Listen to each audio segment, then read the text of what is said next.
Hi, everybody. Welcome to Watches with Dennis. We're back with the Saturday live stream that I like to do every week.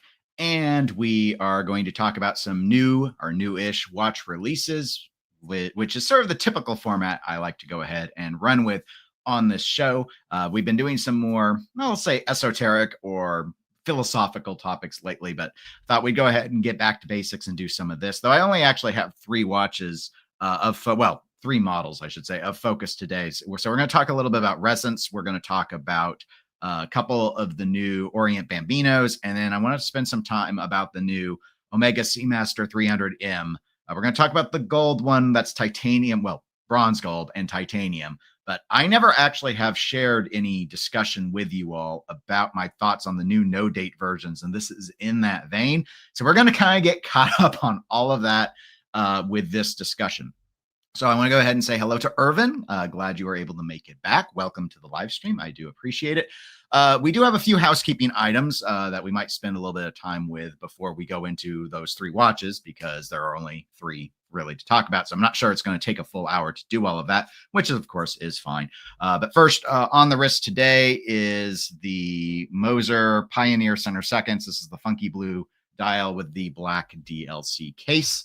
And in terms of the housekeeping, a couple of items to discuss. I did mention in the last live stream that I was getting ready to release my 2024 State of the Collection video that had come out just after that live stream.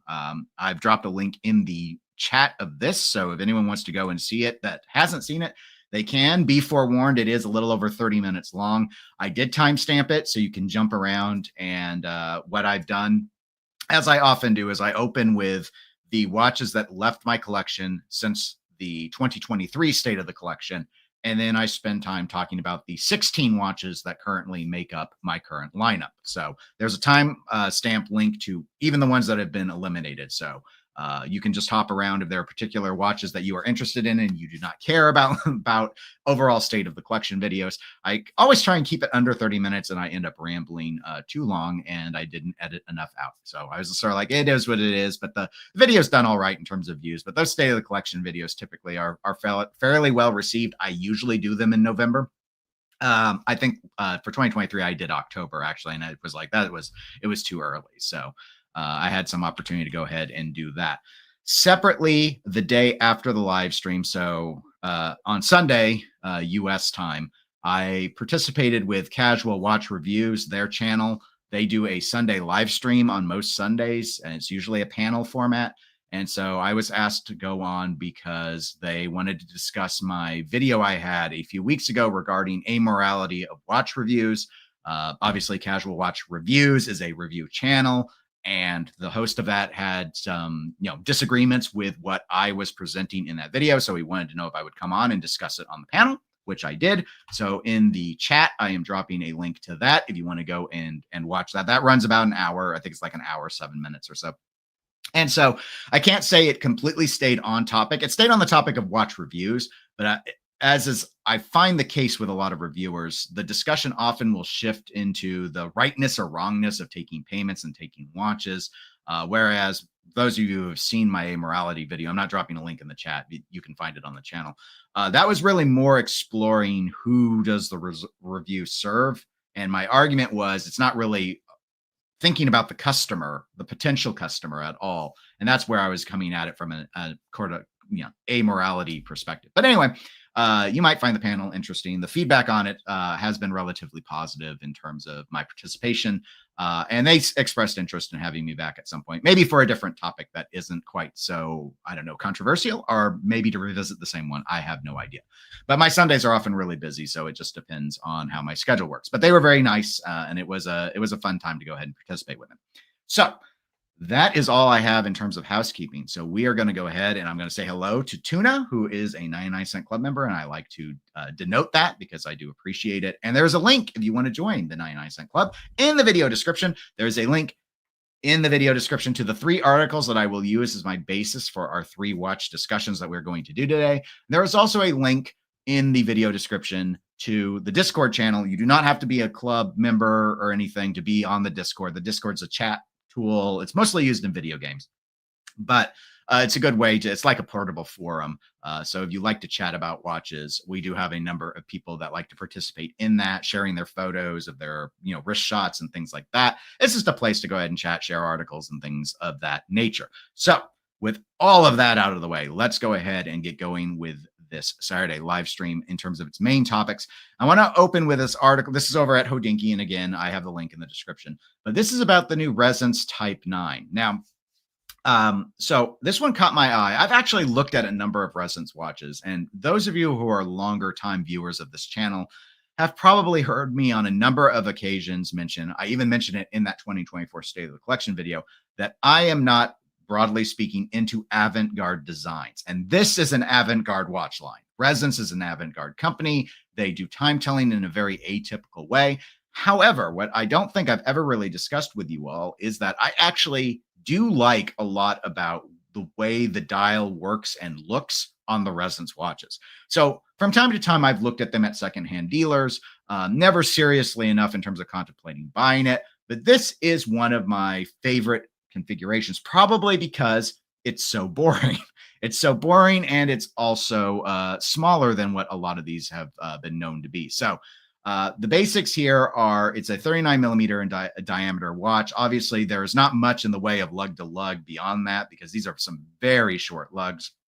Also different than a number of, but not, I believe, all of the Ressence models.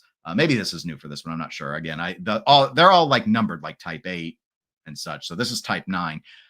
They are using the bezel to denote the markers. I think this is for the minute hand. So the minute hand will go around, and it's got these fixed markers on the bezel rather than being another part of the rotating dial.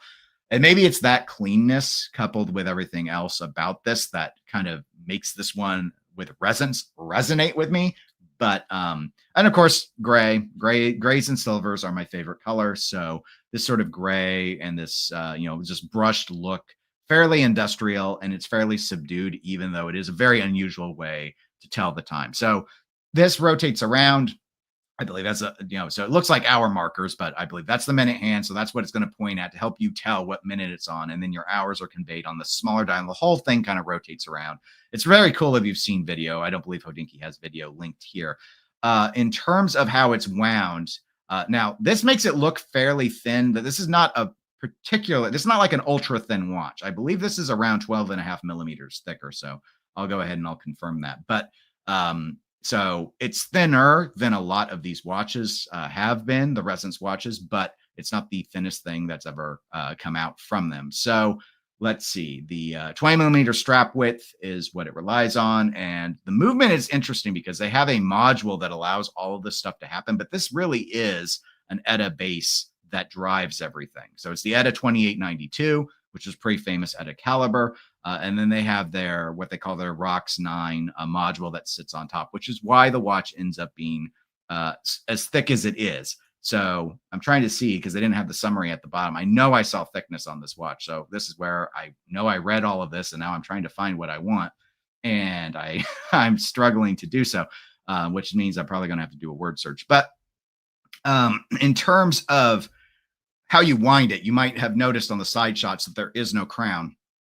The winding actually happens here on the back of the watch. Excuse me.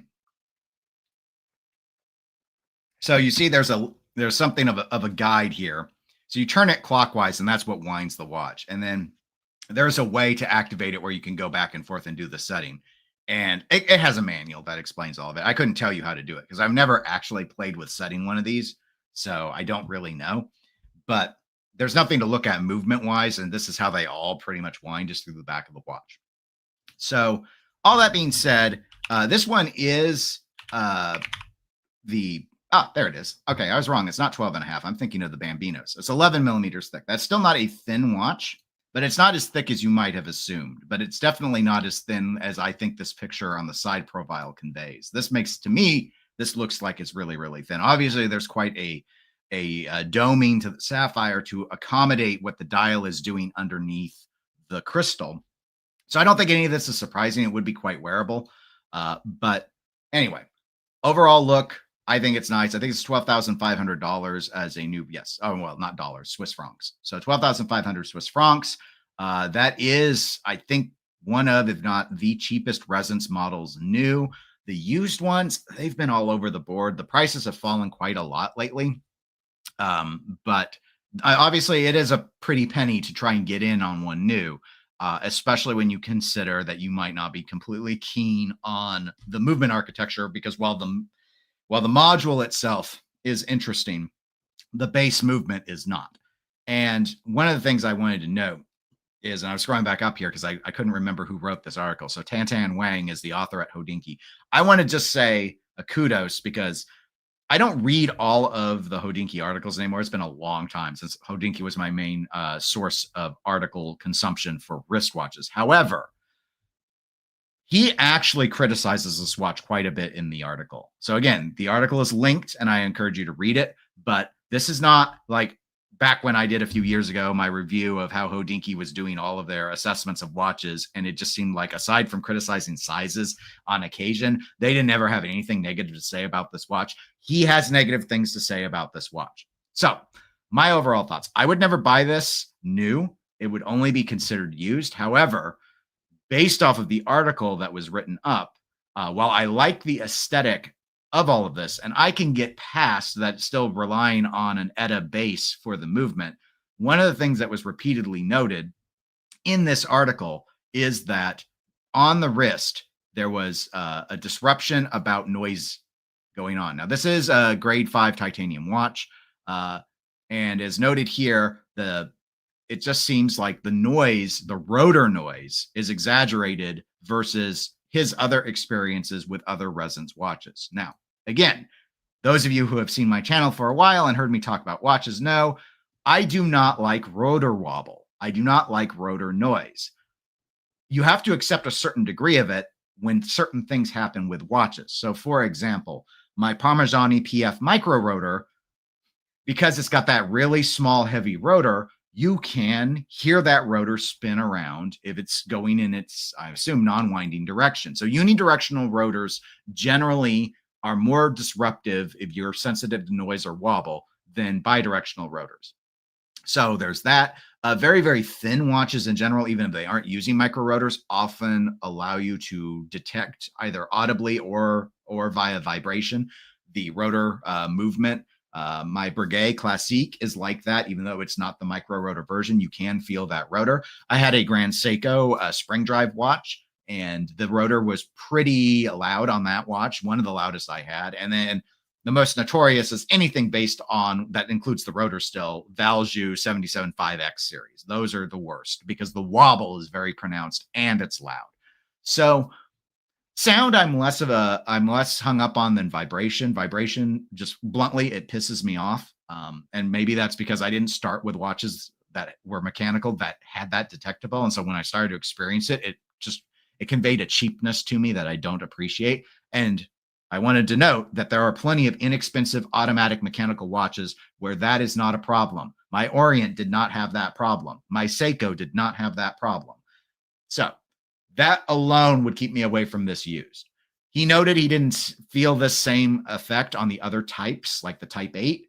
So the Type 9, it may be because of its reduced size. It may be because it's titanium and it's lighter. Who knows? But for that reason, I'm out, to borrow a line from Shark Tank. But anyway, aesthetically, this is one of my favorite configurations. It remains avant-garde, but it's very subtle about it. So it's a conservative avant-garde, which is my preferred style when it comes to wristwatches. But anyway, that's the basics. Overall, everything else about this I thought looks pretty nice for what it is. A very expensive watch for what it is, though, because we are talking about a time only that really relies, and all of the Ressence models that I know of rely solely off of this dial gimmick. It's their one trick. I almost added in the latest eggs thing, Studio Underdog, into the discussion, but I felt all I was going to do is talk about colorways because now it's sort of like they have one trick that they keep doing. This is Ressence's one trick, and I get a little tired of talking about the one trick. But let me go ahead and get caught up with the chat before we move on. Kevin, good morning. Welcome to the live stream. Glad you could be here. And Underachieving Watch Collector, glad that you are able to make it as well. Tuna, in regards to this Ressence, says, interesting, something a bit different. Still, I would wonder, I'm let me try that again. Still, I wonder if I would actually wear a watch like this. You would probably wear it for a little bit, but would the rotor noise get to you? I have no idea. I don't know if you're sensitive to that or not. Koji denoted, I saw this popped in while I was already complaining about the rotor of the 7750 PTSD for me. Yes.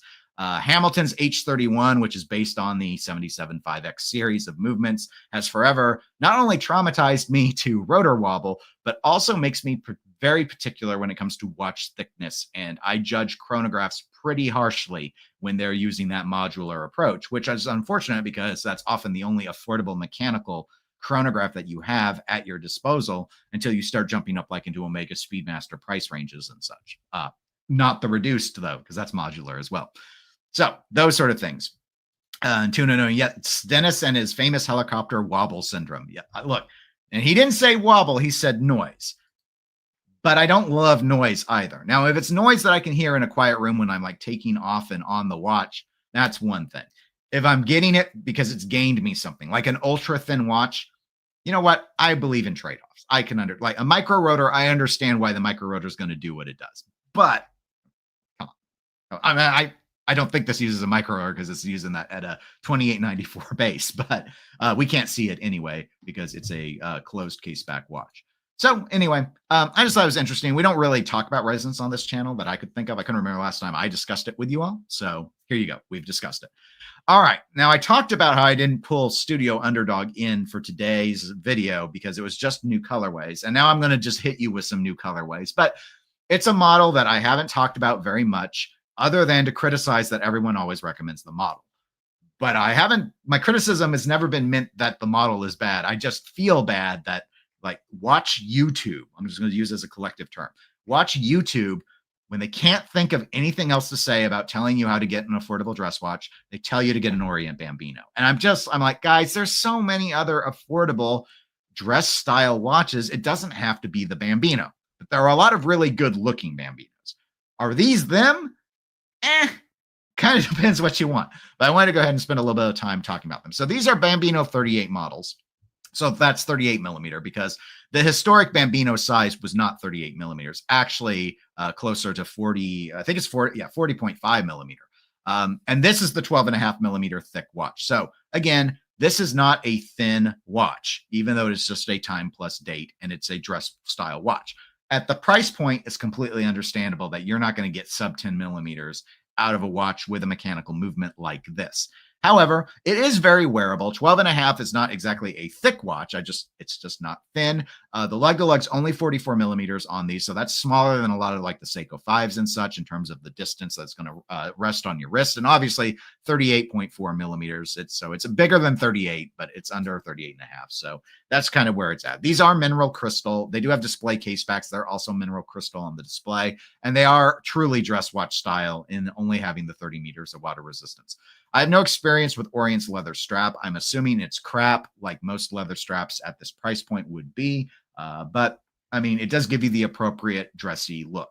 Now, these are limited, but the limits are different in terms of the colorway. I know the blue is more common than the copper is the term that they use, but the pricing on both is the same, and that's $330 US. So if you are looking for a dress watch, the Bambino definitely falls within a price range that's obtainable for a lot of people.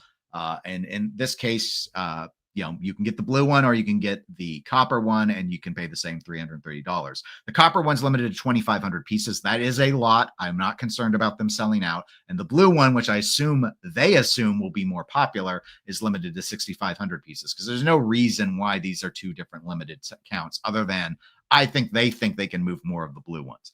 Personally, I think that the copper one is better if you are looking for a dress watch. Brown is not a particular, and copper is just like, and their copper is very salmon-esque, but that is not a typical dial color to go with a dress watch, but neither is baby blue. And baby blue is not going to integrate as well, I think, for most dress watch wardrobes as that copper will. Like, I'm thinking like if you're at, like, let's say you wore a tuxedo. You're wearing black or you're wearing a navy blue suit. I think the copper is going to be safe to go with. It's not the best choice. If you really want a true dress watch, you should be looking at something black or white. And they have Bambinos for you already that aren't limited. You're looking for something dressy and fun. That's what these are trying to go for. So these are definitely not what I would recommend for someone who's looking for an on the budget dress watch. I would go with more conservative colorways if you want that. But if you like dress watches and you don't like to spend a lot of money and you like fun colors on them, then this is definitely a space you can play in and have a bit of fun with. So, in terms of movement, this is actually powered by an in-house movement. I always forget which movement it is. It's the F6724. So that's a plus 25 to minus 15 seconds per day. As I noted, it's a mineral glass display case back. This is not a finished movement. The rotor actually looks pretty nice because it's laser engraved. But other than that, it's a very bare bones style looking movement. It is a 22 joule movement, not a 19 joule. But nonetheless, if you're into in-house movements, that's an option for you. Obviously, there is significant amount of case space, even though we've shrunk this down from the 40.5 millimeters to 38.4. This is not completely filling out the case back. At $330, what do you honestly expect? I do not expect them to fill out the case back. And at this price point, this is where I think, because I have that bell curve rule, where if you're spending a lot of money, I think you expect to see a lot of fancy movement decoration on a display case back. If you're on the low end, I expect you to provide a display case back because people are just really interested. Like they want to embrace the romanticism of a mechanical movement, and it not being decorated is fine. And then there's the tip of the bell curve where you're spending enough where if you have a display case back, they're better movement decoration. And if you don't want to do that, you should close case back and hide your shame. That's how I view watch case backs. So this is at that low end where it makes sense to have a display case back because it's more about making enthusiasts, and enthusiasts want to see how the thing works. That's my take. I know other people have a very different impression on that, but nonetheless, Orient, again, I've never owned a Bambino, so these would not be my starter Bambinos if you're after a dress watch, as I conveyed. But if you like the colorways and you like dress watch style, I mean, you know what? Yeah, the loss you'll take getting rid of it if you don't like it and you want to sell it used, it's not going to be too terrible. I have had Orient before. Their in-house movements are. My experience was, yes, it was within range. That range is pretty bad. If you have the tools, it's not a huge nightmare to self-regulate their movements. They're very easy to adjust. Doesn't require like a screwdriver or anything. We're talking pegwood and some patience. And so you could probably go ahead and open this up if you really wanted to. It's probably I'm guessing it's a screw down case back. So regardless, it's an option if you want. You can almost see where to do the adjustment on the balance from this shot. The rotor's kind of obfuscating it. But anyway, you can self-regulate these. And at this price, it's kind of a space where I would be willing to do self-regulation, and I have done so before. But anyway, I mean, I think Orient is really a brand for you to consider if you want affordable mechanical watches. I think they're much better positioned at this point than Seiko. Seiko's movement tech tends to be more accurate than what's listed on the box versus Orient, which seems to be much more willing to play within their broader range. Within their broad range, I didn't mean to say broader because the Orient in-house movements actually on paper have tighter tolerance ranges than like the Seiko 4R36 does. So it's sort of interesting, but in my own limited experience, Seiko was much better, and I've seen others report Seiko tends to be much better within their range than Orient, which seems to play fully within that space. But it's an option. So I just wanted to throw it out. The Bambino continues to receive a lot of attention as I would say, the most popular affordable dress watch line that exists today. And it's understandable. It's a very safe design. Do I like that I'd rather it not have the date window. And if they have the date window, I'd rather it be color matched. At $330, I have zero expectation that they would do that. But it is what it is. So just one of those things. Getting caught up with the chat, Irvin says, I have the 40.5 millimeter small hands champagne dial version, which I had bought back on Black Friday of 2020. I would not change it for any of the new versions. No, and champagne is another really interesting. I'm glad you mentioned that.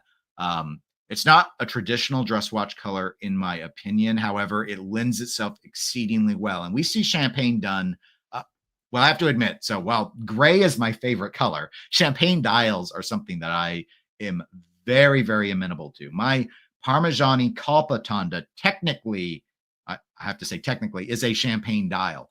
They have silver dial ones, which side by side you can more easily tell. I think that the champagne is a little too undetectable, quite frankly, on the Parmigiani. You can only see it in certain lights. Like in a light box, it's very, very obvious. I had my Grand Seiko I had with the spring drive, beautiful champagne dial. A lot of people have seen, they have a quartz version as well that's very, very popular with a beautiful champagne dial. That Hamilton that I hated the rotor wobble on, champagne dial, looked awesome. So I've had a lot of experience with champagne dials, and it is one of my favorite looks. And I think it lends itself in a lot of formats, but it is very complementary to a dress watch. So versus this blue or this copper, I would prefer champagne to both. Between these two, I would definitely take the copper. I just think it's brown can be a dangerous color, but this is close enough to salmon that it's gonna doesn't have the same pinkness of it, but it's also not going to have that. When you start looking at chocolate brown, depending on how you configure the hands and stuff, you have to be careful, or else you start making the watch look like poop. So you just have to be careful with it. So like my bronze Aquascaf has a very dark brown dial. It works with how they've done, but the hands complement the color. So like if you imagined a dark brown with these hands, I don't think it's going to work as well as you might think. You just have to imagine this whole strap as the dial color. It's going to look weird. It's going to look like someone cut out part of their wallet and turned it into a watch, I think. But I'm not a designer, so what do I know? Tuna says, I've never really been a fan of the Bambino. When it comes to Orient, the older TriStar models, like the version of a Seiko 5, have always summed up the brand for me. And he adds, Orient is an incredible value for the money. No one could really deny that. Yeah, it's sort of a lot of people, when they talk affordable mechanical watches, there is, and it's understandable, a propensity for people to talk about micro brands. And that's cool. Totally get it. However, they act like there is no value. Some people act like there is no value in established brands, mega brands, brands that in theory should be able to offer you value because of economies of scale. Orient is the poster child of an economy for scale brand that can really get you a lot. I mean, again, we're talking, unlike a lot of micro brands, any micro brands that I know of at this price point, we are talking in-house movements. And if you are into that, Orient is one of the cheapest ways. I was going to say the cheapest way to get into an in-house movement. It's not.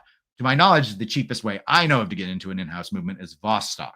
But those movements, they are interesting. We can have a conversation at some point about my experience with Vostok. But let's just say if you want a little less fussy movement, Orient is a better bet than Vostok. But regardless, there's a lot of fun to be had at that space for watches. Okay, we've got one last one, and I saved this one. I actually have multiple tabs loaded up for it because this one I think is going to be interesting, and that is I want to have a conversation about the Omega Seamaster Diver 300M.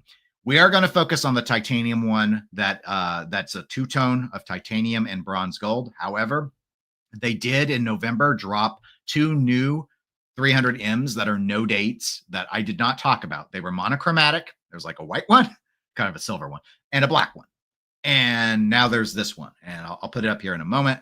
But there are a lot of interesting decisions, and so I'm gonna put it this way. We're gonna go over the watch, this one specifically. I want to just really focus on this one, but it's gonna lead to some other aspects that are gonna come up. So this is a trigger warning. If you are an Omega fanboy, you probably should go ahead and turn this off because I'm going to have some criticisms about this watch. And I'm noting that because I've actually had some people who seem to get fairly upset when I criticize Omega. And I don't know if that's because it's their counter to Rolex and they don't want it attacked or what, but this watch deserves to be criticized for a variety of reasons. But it also has some things that I think they landed decently.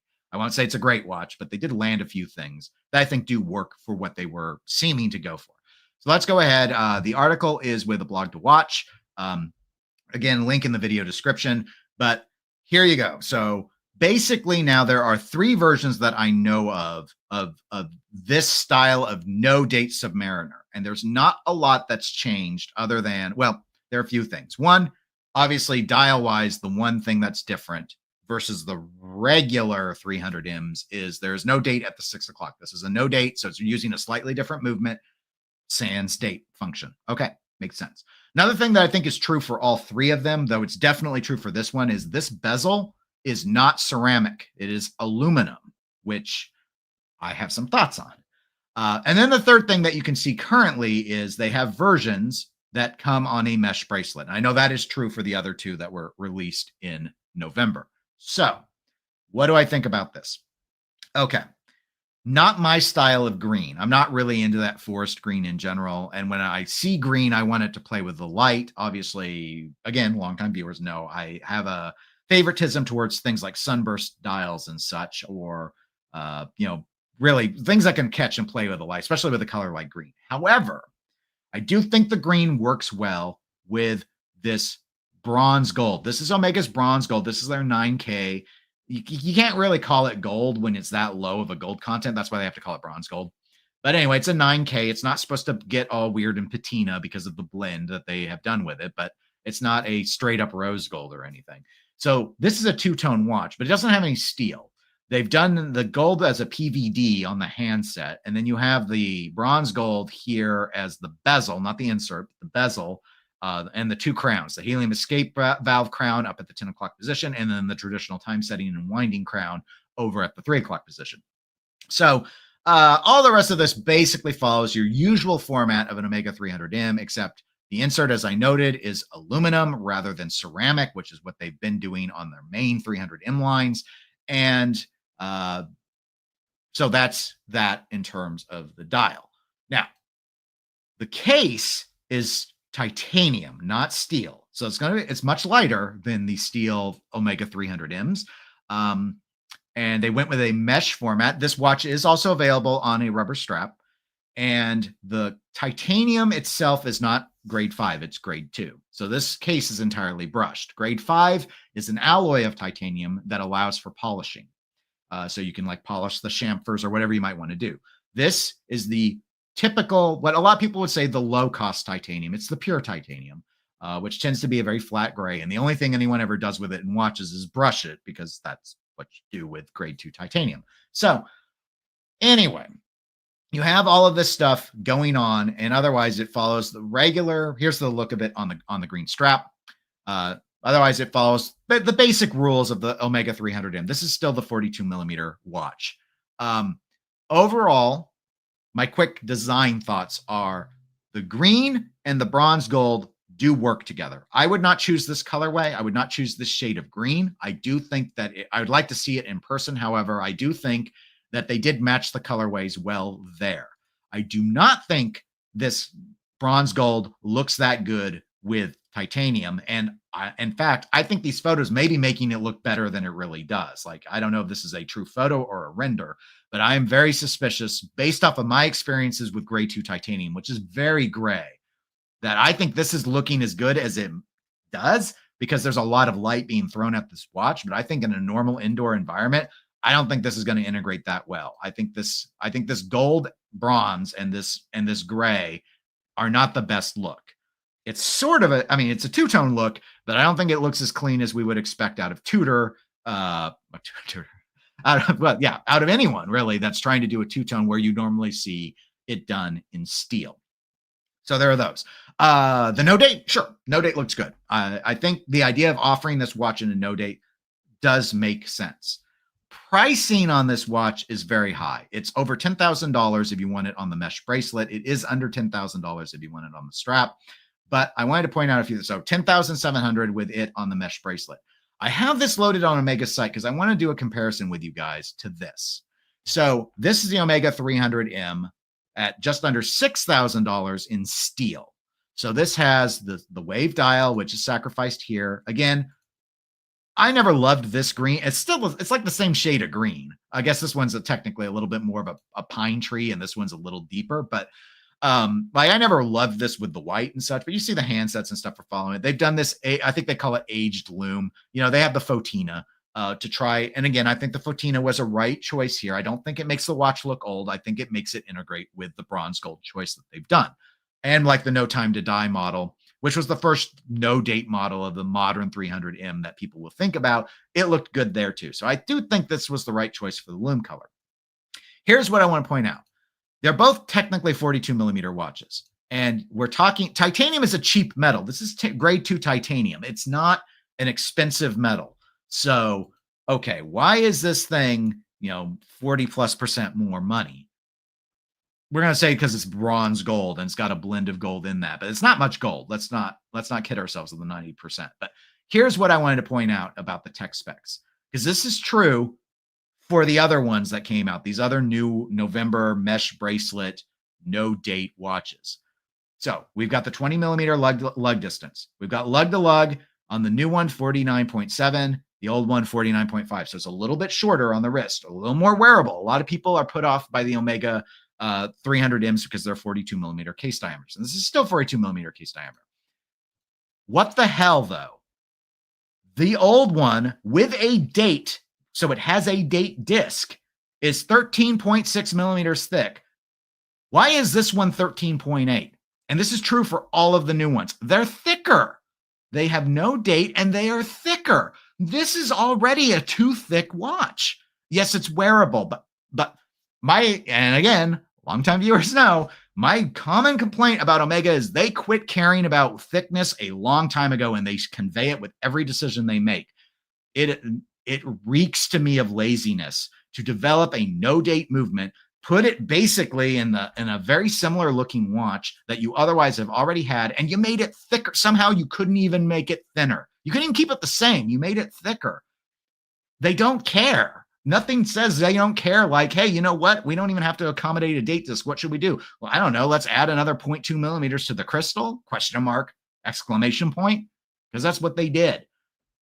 Another thing on this one in particular that I'll point out, I saw this in a comment. I can't remember if it was on the Blog to Watch article or if it was on Fratello, which has over 100 comments on this watch last I looked. Why is this rotor not gold? Or bronze gold, excuse me, bronze gold. Again, the lack of care. It's the same old Omega's movement finishing at the price point is fine. Industrial, dull. I don't, it's different. It's not Geneva striping. So I give them credit for always doing this like spiral gun barrel look that they like to do. It's okay. I've had one. Reasonable for the price point. Sure. When the price point's under $6,000 or $10,000, I think the rotor could have been bronze gold at the very least. So I don't understand. The watch is way lighter, of course, because it's titanium. That's 109 grams. And one on the steel bracelets, I think almost 200 grams. Yeah, 198 grams. So yes, you're going to get some of those other benefits. But Omega, that's the other thing. I want to talk a little bit about the bracelet. This bracelet does not look good on this case configuration. And I just look at the jarring aspect of it. I want to see if there's a good shot. Yeah, this one's probably a good shot to work with. The jarring look of this bracelet and just how it presents itself installed on these standard lugs, where if you go ahead and you look at something like in steel where it fully integrates up against the case, this is a clean look. Do I love this bracelet? No. But my biggest complaint about this bracelet is the same complaint everyone has. It doesn't taper. It feels like a chonker on the wrist because it is a chonker on the wrist. I mean, if you want a watch that feels substantial, the Omega 300M is an excellent watch for you to consider because the thing feels heavy. It feels massive in steel.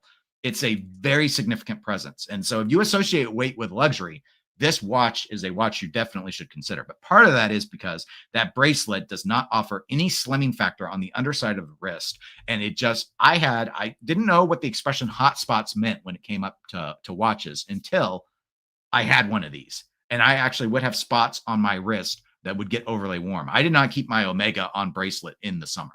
I always put it on a silicone strap because I didn't like it. I didn't like the bracelet.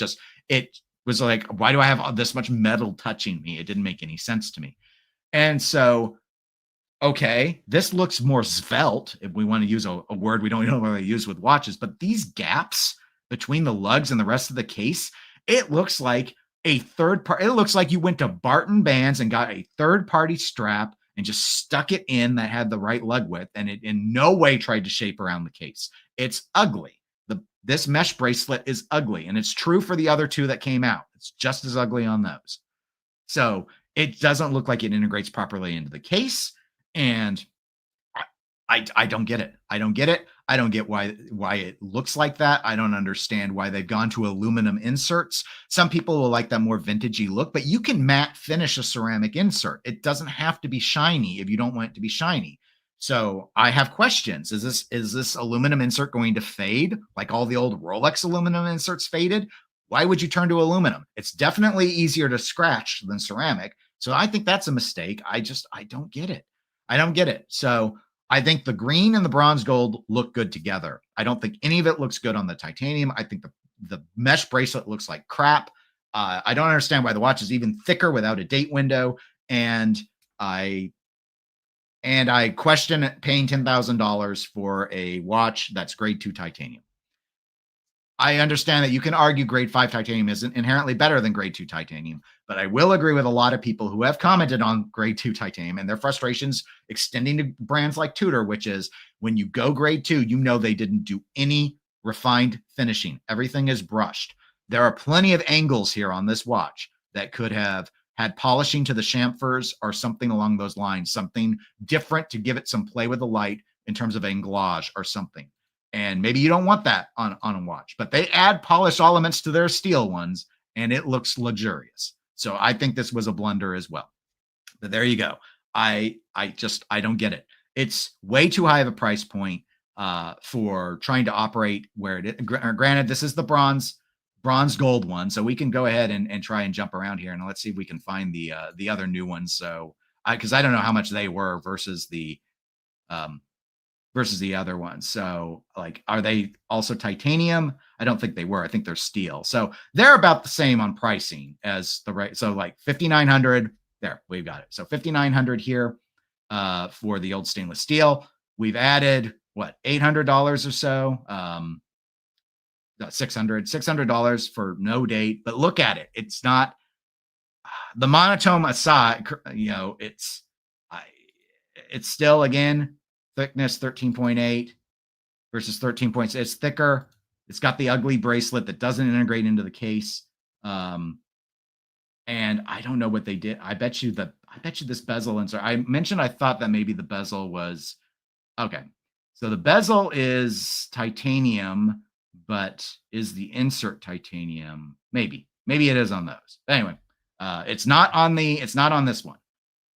On this green one, yeah, the green, yeah, aluminum bezel on this. So that's the next. All right. So at least you don't have to deal with that on this other one I've thrown up. At least that's a titanium bezel. Again, though, that's more scratchable than ceramic. Why do it like that? Why not? You can matte finish ceramic.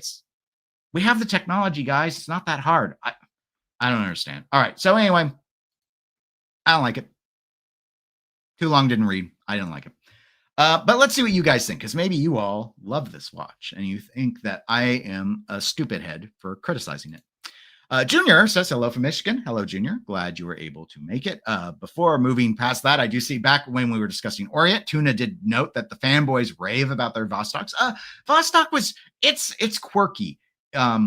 Given the whole issue with Ukraine right now, I'm not going to suggest to anyone that they go and buy Vostoks, but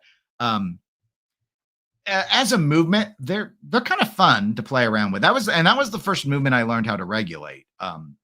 Because the watch was so cheap, if I ruined it, I wasn't even going to be out $100. But you have stem wobble. The date versions of their watches, at least the movements that I was mostly familiar with them, don't have quick set. So you have to literally spin the hands around. And there's some little tricks you could do to kind of force it to jump. But, just a very tedious watch, unless it was your only watch and you were always keeping it wound to mess with. It's just a very, very archaic, very old fashioned. The Vostoks as watches actually have some pretty cool things, though, just in terms of like how they solved their water resistance challenges on their dive versions. I had a Komodorski. It wasn't a dive version, but anyway, it's different. But the stem always, like, if you don't know about them, you'll get that and you'll pop that crown out and you're gonna think the stem is broken because they're loose and they jiggle, and it's a very strange experience. It's a very Soviet experience. Let's put it that way. It's a very Soviet experience with that watch. But anyway. It is what it is. Irvin says, want an affordable version of a beautiful dial of green and gold color combo? I have a Seiko Recraft SNKM97. It has the 7S26 movement, but it looks so good you can forgive all its faults. And to be, okay, so this movement is meta certified if you care about that. But Omega has accurate movements. I don't have a criticism about the accuracy of their movements. And a lot of people love the 7S26 out of Seiko. That's that fun one where you couldn't hand wide it, if I remember. It's like with all the SKXs used and you shook the watch, which in this day and age, I never knew there was a watch, and I've never owned a 7S 26 movement. I didn't know there were automatic watches that didn't also hand wind. I thought they had to hand wind. And so learning that there was one where that wasn't the case and people literally would just shake the watches to wind them was fascinating to me. But I have never been fascinated enough to actually buy that style of movement. So, but again, because mostly I hear about the SKX and I have no like history or love for that line of watches in general.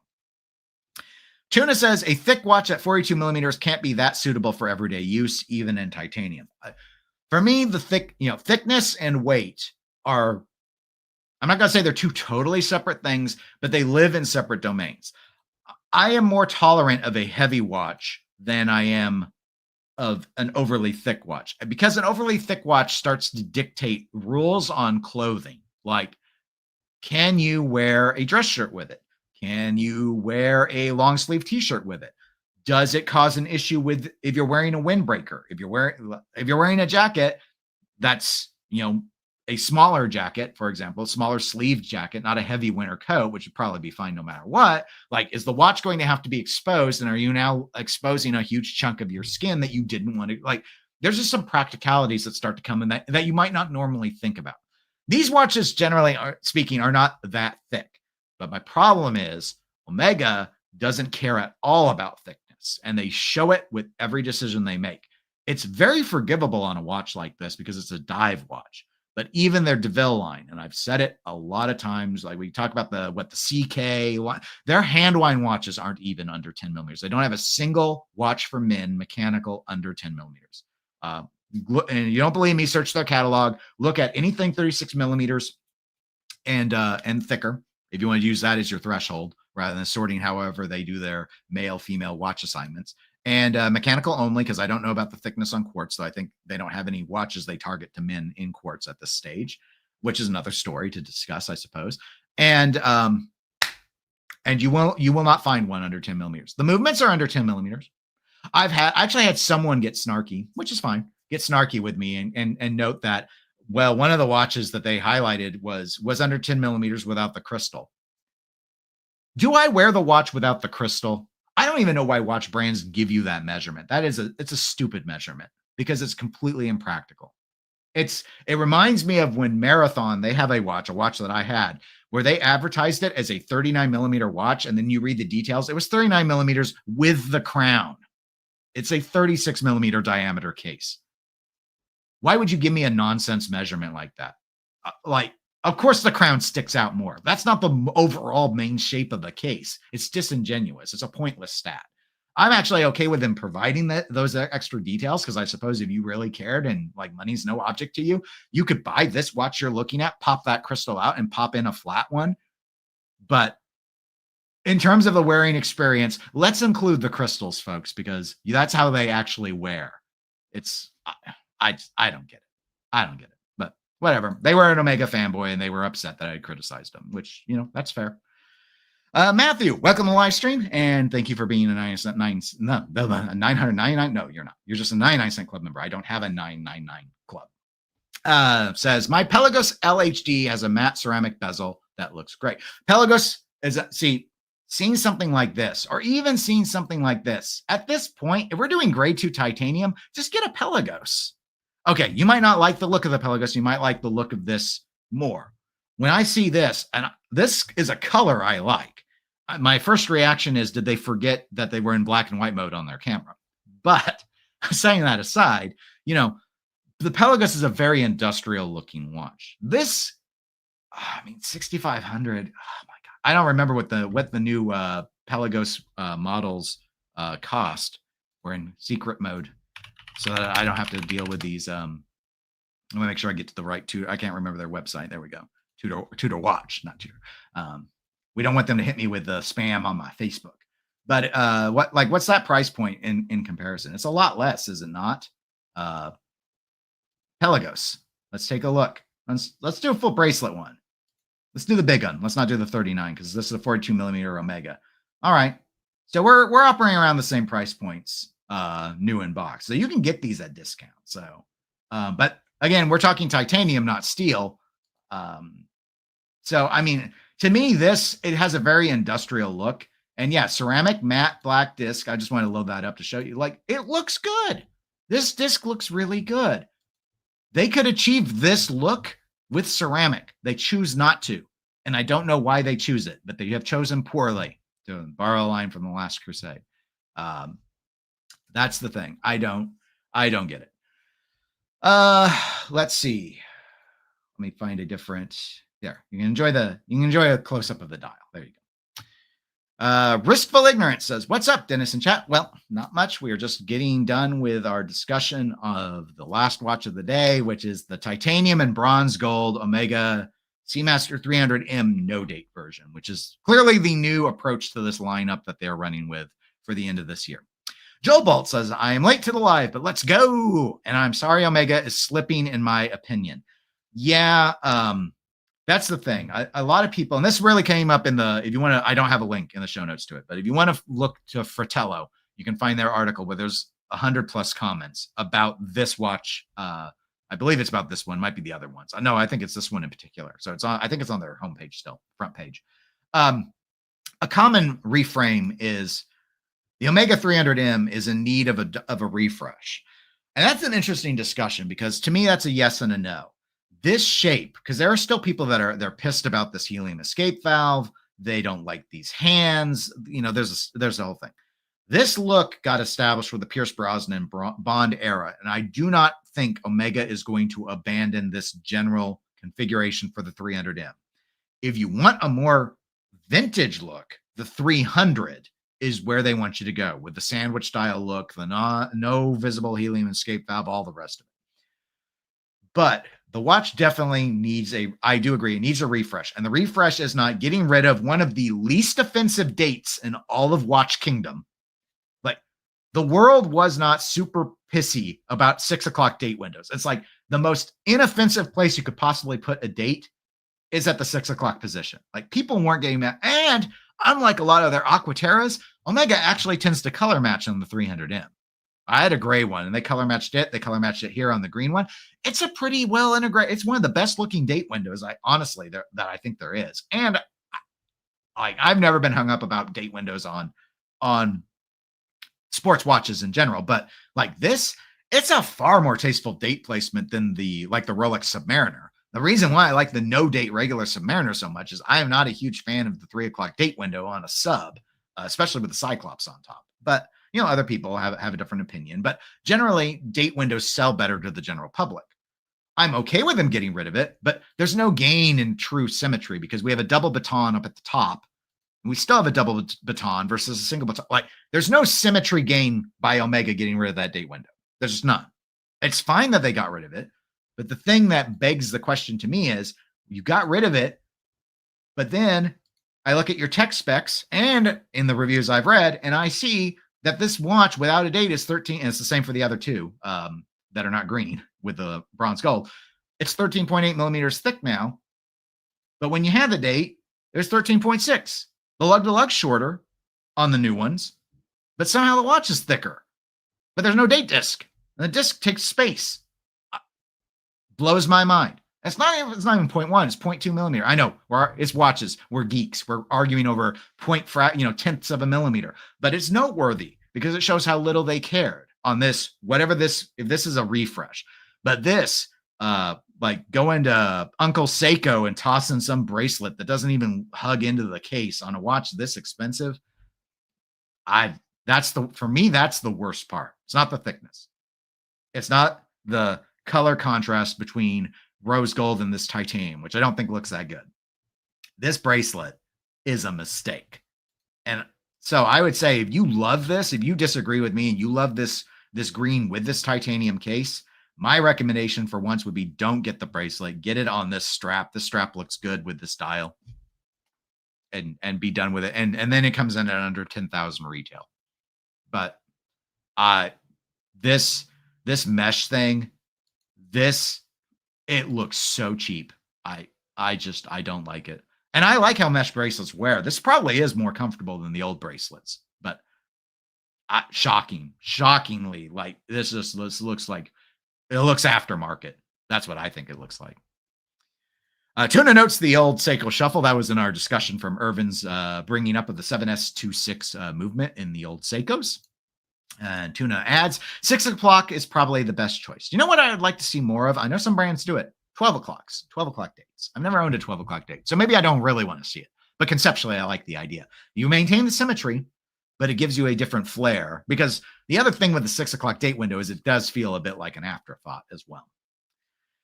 Underachieving Watch Collector says, the modern version of the Omega Seamaster is fugly, in my opinion. Many micro brands are making homages of the original Seamaster, the 165.024. Why can't Omega make a reissue? Hands thrown up in exasperation. Well, they could, and maybe they eventually would. I just think that I think what they need to do is take this watch, keep the same, people are going to complain, keep the same basics on this.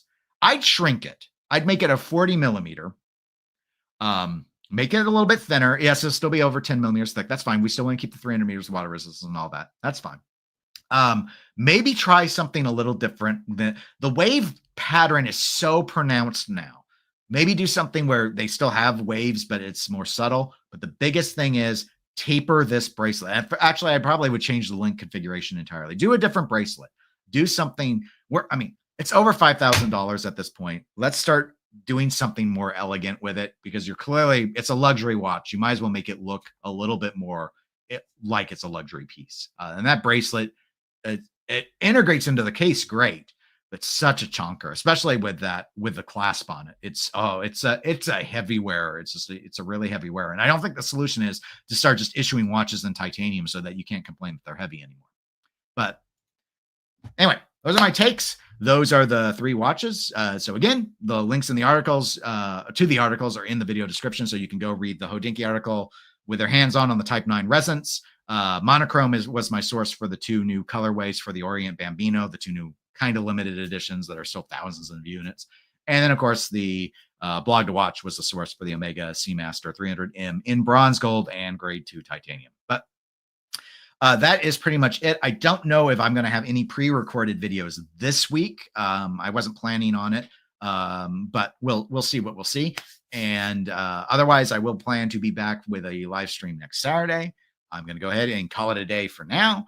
Thank you so much for watching. I hope you enjoyed the video. If you did, please do give it a like. Forgot to plug and ask for likes, but it does help the videos in recorded format find more viewers. So I do appreciate that.